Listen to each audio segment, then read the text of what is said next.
पाहताय तुम्ही महाराष्ट्रात काय चाललंय ते. ह्या आहेत महाराष्ट्राच्या लाडक्या नेत्या, महिला आयोगाच्या अध्यक्षा सौ रुपालीताई चाकणकर. नाशिकमध्ये तो महिलांच्या अत्याचार किंवा ज्याच्यावर बलात्काराचा गुन्हा दाखल झालाय तो भोंदू कॅप्टन अशोक खरात त्याचे पाद्यपूजन करतायत.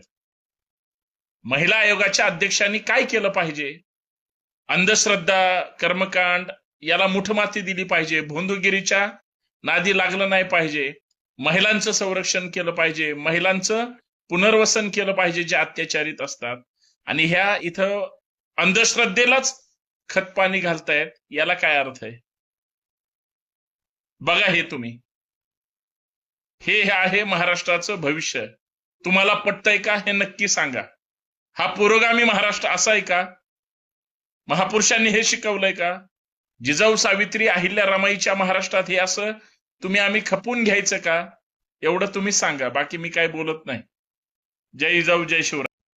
पाहताय तुम्ही महाराष्ट्रात काय चाललंय ते. ह्या आहेत महाराष्ट्राच्या लाडक्या नेत्या, महिला आयोगाच्या अध्यक्षा सौ रुपालीताई चाकणकर.